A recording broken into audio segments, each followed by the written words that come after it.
সুপ্রিয় ভট্টাচার্যের লেখা গল্প ঋণ। বিয়ের জন্য ভালো ভালো চাকরি করা ছেলেদের সম্বন্ধ এলেও বাবা রাজি হননি। বাবার যে মনে মনে অন্য ইচ্ছা ছিল সেটা জানতে পারলাম যখন মা বাবাকে জিজ্ঞাসা করলেন, তোমার আদরের মেয়ে বলে কি তাকে বিয়ে না দিয়ে ঘরেতে রেখে দেবে ঠিক করেছ? এত ভালো ভালো সম্বন্ধগুলোকে কেন না করে দিচ্ছ? আমার মেয়ের জন্য বড় চাকরি করা ছেলের থেকেও বড় মনের আর যথেষ্ট ধৈর্য আছে এমন ছেলের দরকার বলে বাবা বলেছিলেন। তুমি তো তোমার মেয়েকে চেনো, সামান্য ছোটোখাটো ব্যাপারে তার মাথা গরম হয়ে যায়। ধৈর্য বলে তার কিছুই নেই। মাঝে মাঝে ভেবে পাই না, যার এত মাথা গরম তার অল্পেতেই অধৈর্য হয়ে পড়ে, সে ব্যাংকে চাকরিটা করে কি করে? মা সাথে সাথে বাবার ঘাড়ে দোষ চাপিয়ে দিয়ে বলে দিয়েছিলেন, তোমার জন্যই তো হয়েছে। একটা সন্তান বলে তাকে শাসন করা যাবে না। যখনই বকেছি বা মেরেছি তুমি রাগ করতে, সে কোনো জেদ ধরলে সাথে সাথে তুমি সেই জেদ পূরণ করতে। এখন কথা বললে হবে কেন? ওর ওই বদ স্বভাবের জন্য তুমি দায়ী। তোমার অতিরিক্ত পিতৃস্নেহই ওকে জেদি আর ধৈর্যহীন করেছে। মায়ের করা অভিযোগগুলো বাবা নির্দ্বিধায় মেনে নিয়ে বললেন, সেই জন্যই তো এমন ছেলে দেখে মেয়ের বিয়ে দিতে হবে যে যথেষ্ট শান্ত এবং ধৈর্যের অধিকারী। তুমি এমন ছেলে পাবে কোথায়? বলে মা বললেন, আজকালকার দিনে ছেলে বলো কিংবা মেয়ে সবাই ব্যস্ত, সবার এক্ষুনি চাই, ধৈর্য ধরার মতো সময় কারণ নেই। বলে একটু থেমে মা আবার বললেন, ঠিক আছে, আমি ধরে নিলাম যদিও বা তুমি পাও, বুঝবে কি করে সেই ছেলে যথেষ্ট ধৈর্যবান? বাবা কয়েক সেকেন্ড চুপ করে থেকে বললেন, আমার অফিসে বছর আড়াই হলো একটা ছেলের নতুন অ্যাপয়েন্টমেন্ট হয়েছে। নাম অয়ন, অ্যাকাউন্ট সেকশনে কাজ করে। দেখতে শুনতে যে খুব একটা খারাপ তাও না, চেহারাও ভালো। লক্ষ্য করে দেখেছি ছেলেটা অল্প কথা বলে, কাজের প্রতি যথেষ্ট সৎ। আর যে গুণটা আজকাল প্রায় হারিয়ে যেতে বসেছে মানুষের চরিত্র থেকে, সেটা ধৈর্য আর শেখার ইচ্ছা। মা তখন বাবাকে থামিয়ে বললেন, তুমি কি অফিসের সেই অয়নের সঙ্গে সুচির বিয়ের কথা চিন্তা করছো? বাবা হ্যাঁ বলে বললেন, তুমি একদিন অয়নকে দেখো না, তার সাথে কথা বলো, আমার ধারণা তোমারও পছন্দ হবে। মা বললেন, তুমি যেটা বলছো সেটা তো তোমার দেখাও এই অফিসে ৬-৭ ঘন্টা, বাকি সময়টা সে কি করে কাটায় সেটাও তো তোমার জানা দরকার। বাবা বললেন, আমি মোটামুটি খবর নিয়েছি, এবার তুমি তার সাথে কথা বলে যদি বোঝো সুচির সাথে অ্যাডজাস্ট করতে পারবে, তখন না হয় আরও ডিটেলসে খবর নেব। কিছু সময় চুপ করে থেকে মা বললেন, ঠিক আছে, তুমি ওকে এই শনিবার দুপুরে এখানে খেতে বলো। ওই দিন সুচির ব্যাংক বন্ধ থাকবে আর তোমাদের তো ছুটি থাকেই। যথারীতি শনিবার দিন বাবার অফিসের অয়ন মোটরসাইকেলে চেপে এসেছিল। মাথার হেলমেটটা খুলে সেটা আয়নার মধ্যে রেখে উস্কো খুস্কো চুলগুলো চিরুনি বা হাত দিয়ে সাইজ না করেই সে যখন বাড়ির মধ্যে ঢুকলো, তখন বাবা এগিয়ে এসে তাকে সাথে করে নিয়ে ড্রয়িং রুমে নিয়ে বসালো। আমি সুচিস্মিতা। আমার ঘরের জানলা দিয়ে সমস্ত ব্যাপারটা দেখে মনে হলো, হয় ছেলেটা আনস্মার্ট, নয় আত্মভোলা। আমি ভেবে পেলাম না এত নামি দামি পাত্রদের বাদ দিয়ে বাবা এরকম একটা ছেলেকে পছন্দের কারণ কি হতে পারে।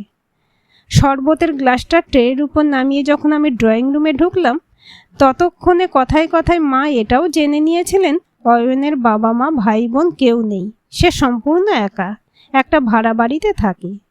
পরে মা যখন জিজ্ঞাসা করেছিলেন, তাহলে তুমি অফিস থেকে বেরিয়ে কি করো, ছেলেটার জবাব শুনে আমি নিজেই অবাক হয়েছিলাম।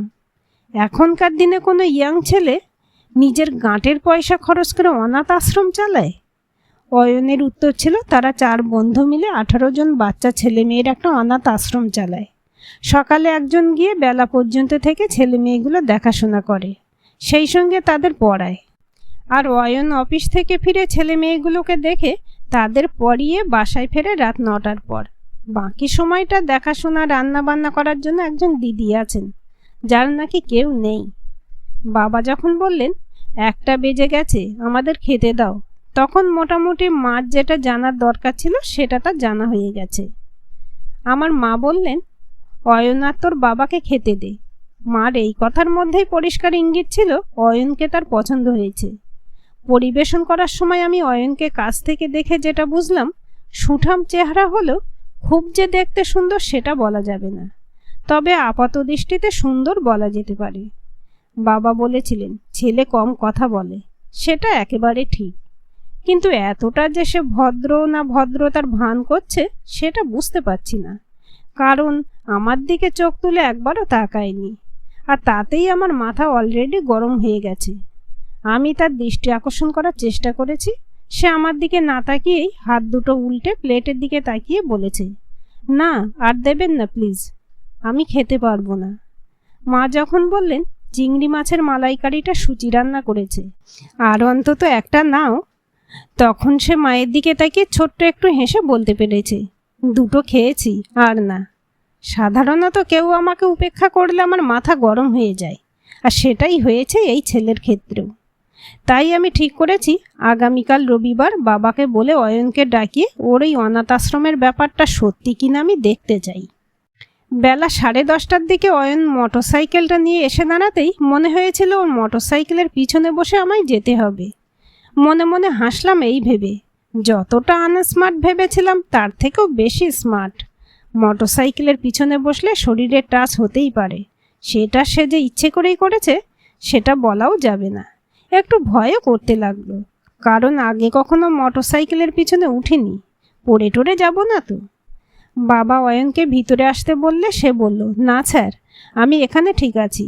শাড়িটা পাল্টিয়ে চুড়িদার পরে বাইরে বেরিয়ে আসার আগেই একটা টোটো বাড়ির সামনে এসে দাঁড়ালো। মনে মনে ভাবছি মোটরসাইকেল থাকতে আবার টোটো কেন, কিন্তু সামনে বাবা দাঁড়িয়েছিলেন বলে চুপচাপ টোটোতে গিয়ে বসলাম। টোটোটা চলতে শুরু করলো। রাগ হচ্ছিল অয়নের উপর, তাকে যেটা ভেবেছিলাম সেটা ভুল প্রমাণ করার জন্য। নিজের উপরও রাগ হচ্ছিল, তাড়াতাড়ি শাড়িটা ছেড়ে কেন চুড়িদার পরতে গেলাম। মিনিট 15 টোটোটা চলার পর একটা গলির মধ্যে ঢুকতেই মনে হলো অয়নকে তো এগিয়ে যেতে দেখেনি, টোটো ভুল রাস্তায় নিয়ে যাচ্ছে না তো। মাথাটা বার করে পিছনে তাকিয়ে একটু দূরে হলেও অয়নকে আসতে দেখে স্বস্তি হলো।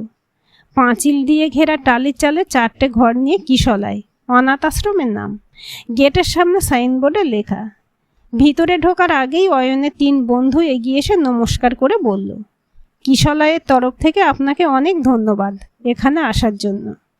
আমি অবাক হলাম এই 3 জনের মধ্যে যথেষ্ট সুন্দরী হওয়া সত্ত্বেও অলংকারবিহীন সাজগোজ ছাড়া অতি সাধারণ একটা চুড়িদার পরে আমারই বয়সী একটা মেয়েকে দেখে।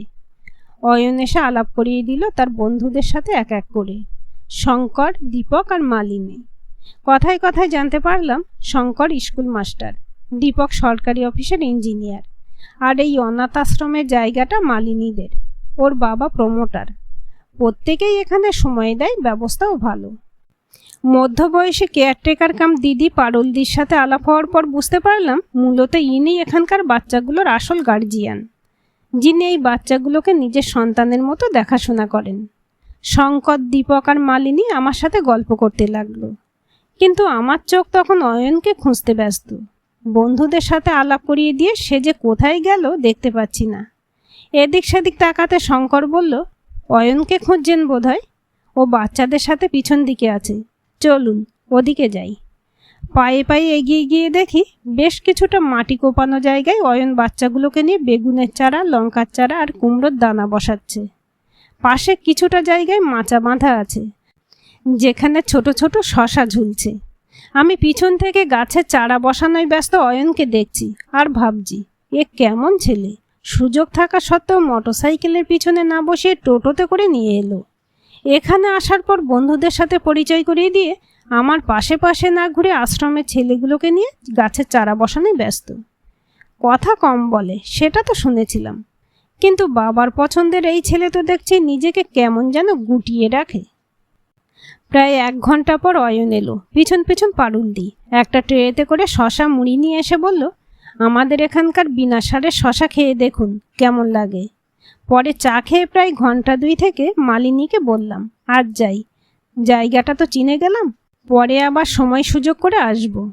মালিনী আমাকে সঙ্গে নিয়ে কিশলয়ের 18 জন বাচ্চার সাথে পরিচয় করিয়ে দিল। জানতে পারলাম তাদের অ্যাভারেজ বয়স 4 থেকে 9 বছরের মধ্যে। 13 জন প্রাইমারি স্কুলে পড়ে, বাকি 5 জনই মেয়ে, তাদের এখনো স্কুলে যাওয়ার বয়স হয়নি। চলে আসার আগে কথা দিয়ে আসতে হয়েছে বাচ্চাগুলোকে, আবার আমি আসব। দীপক, শঙ্কর, মালিনী বলছিল দুপুরে এখানে খেতে, যদিও অয়ন তখন সেখানে ছিল না, তবু সে তো বলতে পারতো একবার। যে আমাকে এখানে নিয়ে এলো, যার সঙ্গে আমি এলাম, সে যদি না বলে খাই কি করে? তাই খিদে লাগা সত্ত্বেও আমি খাইনি। মিনিট 10 অপেক্ষা করার পর যখন টোটো এলো না, তখন মালিনী বলল, সত্যি অয়নদা তোকে নিয়ে এলো আর পারা যায় না। তোর না হয় খিদে লাগে না, কিন্তু যারা টোটো চালায় তাদের তো খিদে লাগতে পারে। প্রায় 2টো বাজতে যায়, সেটা খেয়াল আছে? তখন থেকে বলছি তোর মোটরসাইকেলে করে ওনাকে পৌঁছে দে, তা না এই দুপুরবেলায় টোটোওয়ালাদের ফোন করে যাচ্ছে। যা, তুই আর দেরি করিস না, ওনাকে পৌঁছে দিয়ে আয়। তুই এলে আমরা একসঙ্গে খাবো। অয়নের মুখটা ছিল দেখার মতো। সে আর কোনো কথা না বলে গাড়িতে উঠে স্টার্ট দিল। আমি উঠতে যাচ্ছিলাম, তখনই মনে হলো মালিনীর ফোন নম্বরটা নেওয়া দরকার। নাম্বার নিয়ে দুদিকে পা দিয়ে যেই বসেছি, অয়ন বলল, অসুবিধা হলে বলবেন, বলে গাড়ি স্টার্ট দিয়ে কিছুটা যাওয়ার পর স্পিডটা আস্তে আস্তে বাড়াতে লাগলো। পিছনে বসে ভাবছি অনাথ আশ্রমের গল্পটা সত্যি কিনা যাচাই করতে এসে অয়নের সম্বন্ধে জানার আগ্রহটা আরও বেড়ে গেল। গাড়ির স্পিড খুব বেশি না, তবু কেন জানি ডান হাতটা অয়নের কাঁধের উপর রাখতেই মনে হলো আমি নিরাপদ। 2 সপ্তাহ পর আজ আবার ব্যাংক বন্ধ থাকায় মালিনীকে ফোন করেছিলাম, সে যদি কিশলয়ে আসে তাহলে আমিও যাব। আমার মালিনীর সাথে দেখা করার কারণ, তা থেকে কিছু কথা জানার দরকার, যেটা আমার কাছে ধাঁধার মতো মনে হয়েছে। এই 2 সপ্তাহে একবারও যে অয়ন আর মালিনীর কথা মনে হয়নি তা না, মনে হয়েছিল, তবে কাজের চাপ আর সেই সঙ্গে শরীরটাও খারাপ হওয়ায় মূলত মালিনীর সামনাসামনি হয়ে প্রশ্নটা করতে পারিনি। আজ আমাকে জানতেই হবে, তা না হলে বাবাকে তো কিছু বলতে পারছি না। একটা টোটো রিজার্ভ করে কিশলাইতে এসে দেখলাম গেটের ভিতরে একটা 4 চাকা গাড়ি দাঁড়িয়ে আছে। টোটো চালক দাদাকে গাড়িটা ভিতরে ঢুকিয়ে অপেক্ষা করতে বলে অফিস রুমের দিকে এগিয়ে চললাম। অফিস রুমে ঢুকতে যাব, দেখলাম মালিনী পারুলদির সাথে কথা বলছে। দরজার সামনে দাঁড়িয়ে বললাম, আসতে পারি?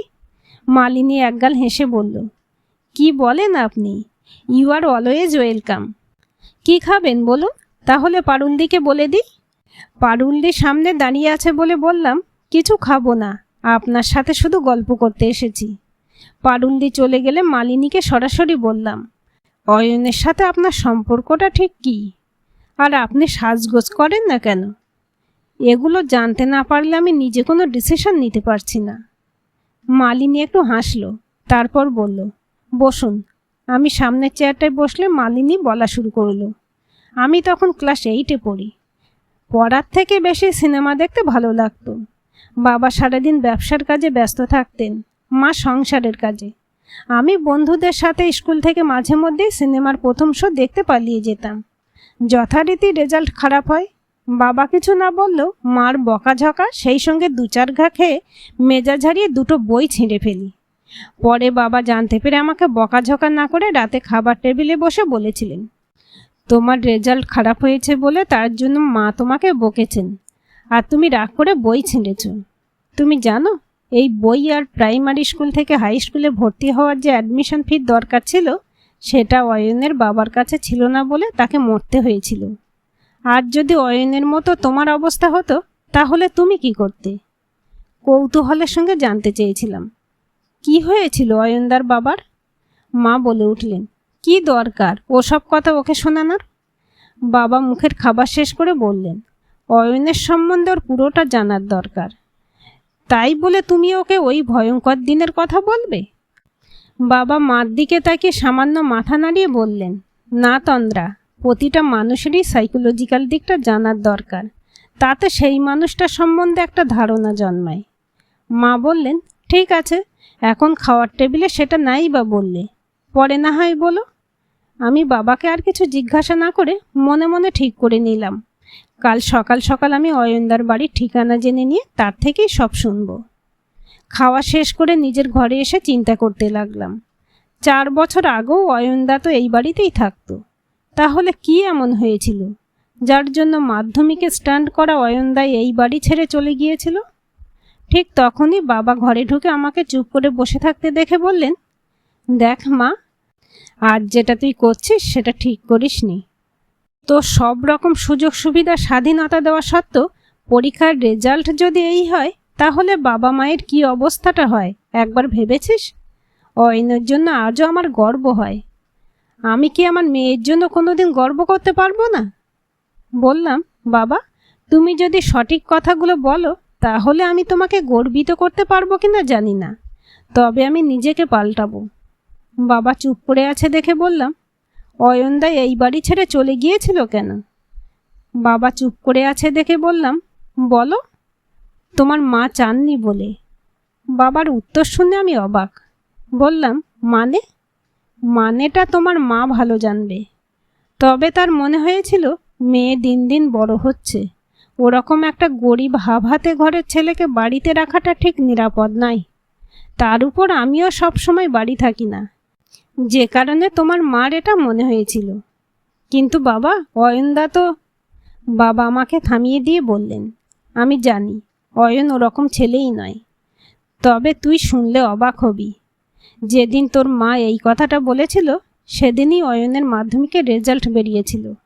দুপুরের দিকে অয়ন বাড়ি ফিরে আমার আর তোর মাকে প্রণাম করে বলেছিল, আপনারা আমায় আশ্রয় দিয়ে সব রকমভাবে সাহায্য করেছিলেন বলে আজ আমি এই পর্যন্ত আসতে পেরেছি।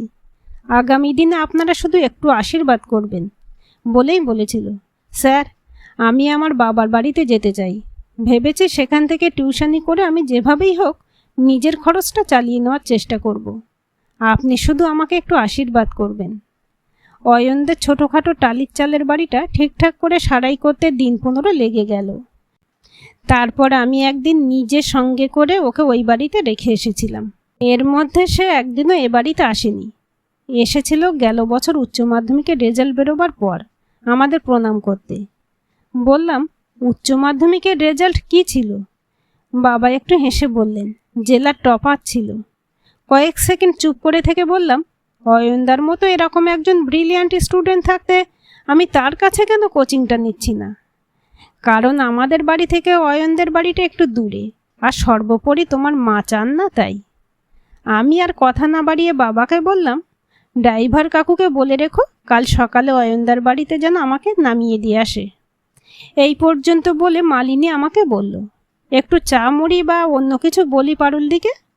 না বলে বললাম, একটা জিনিস আমি বুঝতে পারছি না, এত ভালো স্টুডেন্ট ছিলেন, উনি তো অনেক বড় চাকরি করতে পারতেন। মালিনী একটু হেসে বলল, তা তো পারতই, কিন্তু সেক্ষেত্রে তো ওকে অন্য জায়গায় চলে যেতে হতো। তখন এই কিশলয়ের দেখাশোনাটা কে করত? বললাম, কেন, আপনারা তো আছেন। মালিনী কোনো কথা না বলে কিছু সময় চুপ করে রইল। তারপর বলল, আপনি পুরোটা না শুনলে কিছু বুঝতে পারবেন না। মাথা নেড়ে বললাম, ঠিক আছে, আপনি বলুন। পরদিন সকালে ড্রাইভার কাকু যখন আমাকে অয়নদার টালির চালের বাড়ির সামনে নামিয়ে দিল, তখন বিশ্বাস করতে কষ্ট হচ্ছিল অয়নদা এই বাড়িতে থাকে। পাশাপাশি দুটো ঘর, একটু দূরে টিনের শেডের বড় একটা বাথরুম, পাশে টিউবওয়েল। প্রথম ঘরটার সামনে জুতো খোলা দেখে মনে হচ্ছে 20-25 জন ছেলে মেয়ে পড়ছে এখানে। মনে মনে ঠিক করে নিলাম ওদের পড়ার ব্যাঘাত না ঘটিয়ে বরং ঘুরে দেখি। পাশের ঘরটার দিকে এগিয়ে যেতেই দেখলাম পারুলদি সেখানে রান্না করতে করতে বারান্দায় হামাগুড়ি দিতে থাকা দুটো বাচ্চার সাথে কথা বলছে আর হাসছে। ওদের দেখে তৎক্ষণাৎ আমার মনে হয়েছিল হয়তো অয়নদার দিদি আর তার দুটো বাচ্চা হবে। পরে জেনেছি বাস্তবে পারুলদি অয়নদার দিদি না হলেও দিদি বলে যেমন তাকে ডাকে তেমনি দিদির মতো সম্মানও করে। বললাম, পারুলদিকে অয়নবাবু কোথা থেকে পেলেন? কয়েক সেকেন্ড চুপ করে থেকে মালিনী বলতে লাগলো, 4 বছর আগে স্টেশন এলাকায় পারুলদিকে পাগলের মতো ঘুরে বেড়াতে দেখে জিআরপির সাহায্যে অয়নদা হসপিটালে ভর্তি করে দেয়। হসপিটালে থাকাকালীন নিয়মিত ডাক্তারদের সঙ্গে যোগাযোগ করে প্রয়োজনে ওষুধ কিনে দিয়ে 4 মাসের মাথায় খানিকটা সুস্থ করে অয়নদা এখানে নিয়ে আসে। সেই থেকে পারুলদি এখানেই আছে। তবে বছর খানিক ওষুধ খাওয়ার পর অয়নদার এক ছাত্র ফোন করে জানায় খেলার মাঠের পাশে কাপড়ে মোড়া একটা ছোট্ট বাচ্চা কাঁদছে। অয়নদা থানার অফিসারকে ইনফর্ম করে বাচ্চাটাকে নিয়ে এসে পারুলদির হাতে তুলে দেয়। সেই বাচ্চাটাকে পেয়ে পারুলদি আস্তে আস্তে পুরো সুস্থ হয়ে যায়। পারুলদির থেকে পরে জেনেছি ওনার কোনো বাচ্চা হচ্ছিল না বলে শ্বশুরবাড়ির লোকেরা ছেলের আবার বিয়ে দেবে বলে পারুলদিকে দিনের পর দিন খাবারের সাথে কী সব খাইয়ে পাগল বানিয়ে বাড়ি থেকে বার করে দিয়েছিল। পারুলদি রাস্তায় ঘুরতে ঘুরতে অয়নদার হাতে এসে পড়ে। আজ সেই পারুলদি এতগুলো বাচ্চার মা। সেদিন পারুলদির সাথে কথা বলতে বলতে খেয়াল করলাম ছাত্রছাত্রীরা একে একে বেরিয়ে যাচ্ছে। আমি আর দেরি না করে ঘরে ঢুকে দেখলাম অয়নদা চেয়ারে বসে ছোট একটা টেবিলের উপর বই রেখে হয়তো নিজের পড়া পড়ছে। আমাকে দেখে অবাক হয়ে কিছুক্ষণ আমার মুখের দিকে তাকিয়ে উঠে দাঁড়িয়ে শুধু বলল, স্যার এসেছেন? না বলে টেবিলের পাশে পেতে রাখা ছোট্ট একটা বেঞ্চে গিয়ে বসে পড়লাম। রেজাল্ট খুব খারাপ হয়েছে, এখন থেকে তুমি আমাকে পড়াবে। অয়নদা পুনরায় চেয়ারটায় বসে বলল, স্যার কি জানেন? বললাম হ্যাঁ। অয়নদাকে চিন্তিত দেখে বললাম, আমি তোমার কাছে পড়তে আসব, কী বারে আসবো সেটা বলো। টেবিলে রাখা খোলা বইটা বন্ধ করে অয়নদা সেদিন বলেছিল, তুমি একটু বসো, আমি তোমাকে কিছু খেতে দেওয়ার কথা দিদিকে বলে আসি। বলেছিলাম, না অয়নদা, আগে তুমি বলো আমাকে পড়াবে কি না। কয়েক সেকেন্ড চুপ করে থেকে অয়নদা বলেছিল, সকাল 7টার মধ্যে যে কোনো দিন তুমি আসতে পারো। একটু হেসে বলেছিলাম, ভালো লাগলো শুনে, তুমি আমাকে পড়াবে। অয়নদা তার উত্তরে বলেছিল, তোমার বাবা আমার জন্য যা করেছেন সে ঋণ আমি জীবনেও শোধ করতে পারবো না। তোমার কাছে আমি আর একটা কথা জানতে এসেছি বলে বলেছিলাম, গতকাল রেজাল্ট খারাপ হওয়ার জন্য মা আমাকে বকাবকি করলে আমি রাগ করে বই ছিঁড়ে ফেলি। পরে জানতে পেরে বাবা কেন আমাকে বলল, এই বই আর প্রাইমারি স্কুল থেকে হাই স্কুলে ভর্তি হওয়ার জন্য অ্যাডমিশন ফি ছিল না বলে নাকি তোমার বাবাকে। অয়নদা আমার কথা শেষ করতে না দিয়ে বলে উঠেছিল, চোর সন্ধ্যায় পিটিয়ে মেরে ফেলেছিল। আমি যেন সেই মুহূর্তে বাকশক্তি হারিয়ে ফেলেছিলাম। তবু বলেছিলাম, মানে? অয়নদা তখন চোখ দুটো ছলছল করছে। এতক্ষণ খেয়াল করিনি। অয়নদার তাকানো দেখে চোখ ঘুরিয়ে দেখলাম সামনের দেওয়ালে টানানো ছবিটার দিকে তাকিয়ে অয়নদা বলতে শুরু করলো, আমি তখন ক্লাস 5-এ ভর্তি হব। নতুন স্কুলের অ্যাডমিশন ফি সেই সঙ্গে বইপত্র কেনার যে টাকার দরকার ছিল সেটা সবটা বাবার কাছে ছিল না।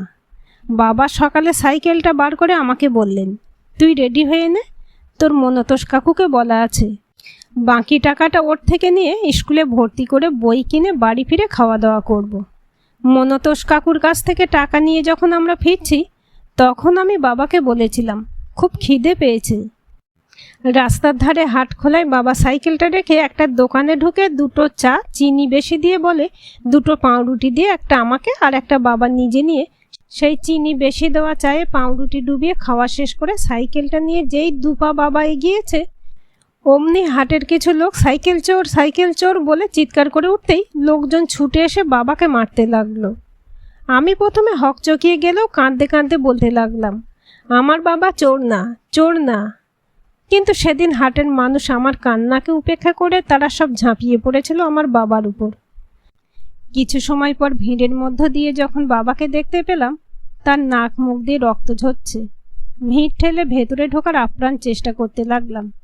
দেখলাম সেই ভিড়ের মধ্যে থেকে বাবার চোখ দুটো আমার দিকে হত বিস্ময়ের লজ্জায় গ্লানিতে ব্যথার মধ্যেও তাকিয়ে আছে, যেন কিছু বলতে চাইছে। বাবা সেই মুমূর্ষ রক্তাক্ত চেহারার দিকে আমি তাকিয়ে বাক্যহারা হয়ে যাই। অয়নদা একটু থেমে হাতের উল্টো পিঠ দিয়ে চোখ দুটো মুছে আবার বলতে লাগলো, সেই মুহূর্তে তোমার বাবা গাড়িতে করে যাচ্ছিলেন। আমি ছুটে গিয়ে তার গাড়ির সামনে দাঁড়িয়ে শুধু বলেছিলাম, আমার বাবাকে বাঁচান, আমার বাবা চোর না। তোমার বাবা সেদিন আমার বাবাকে রাস্তা থেকে তুলে নিয়ে গিয়ে হসপিটালে ভর্তি করে দিয়েছিলেন, কিন্তু কোনো লাভ হয়নি। কয়েক ঘন্টা পর ডাক্তার জানিয়েছিলেন বাবার নাকি ফুসফুস আর স্পাইনাল কর্ড নষ্ট হয়ে গিয়েছিল। তোমার বাবা সেদিন আমার থেকে সব শুনে আমাকে স্কুলে ভর্তি করে তোমাদের বাড়িতে আশ্রয় দিয়েছিলেন। অয়নদার কথা বলা শেষ হয়ে গেলেও সামনে টানানো ছবিটার দিকে বেশ কিছু সময় তাকিয়ে থেকে সেদিন চলে আসলেও নিরপরাধ অয়নদার বাবার মৃত্যুটা মনে দাগ কেটে গিয়েছিল। বাড়িতে ফিরে সেদিন বাবাকে বলেছিলাম, তুমি এত ফ্ল্যাট বানাও, স্টেশন বা বাস রাস্তার ধারে অয়নদাকে একটা ফ্ল্যাট দিতে পারো না? তাহলে তো আর অয়নদার বাড়ি পর্যন্ত যেতে হতো না। বলেছিলাম, কাল থেকে ড্রাইভার কাকুকে সকাল 6:30টার মধ্যে আসতে বলে দিও, পড়তে যাব। পরদিন থেকে সপ্তাহে 3 দিন অয়নদার কাছে পড়তে আসতে লাগলাম। রেজাল্ট আমার আর কখনো খারাপ হয়নি। শহরের মধ্যে ভালো স্টুডেন্ট আর ভালো মাস্টার হিসেবে অয়নদার নামডাকটা বেশি থাকায় থানা থেকে জিআরপি থেকে বছরে 1-2বার ফোন আসতো কারোর ফেলে যাওয়া বাচ্চাকে তার হাতে তুলে দেবে বলে।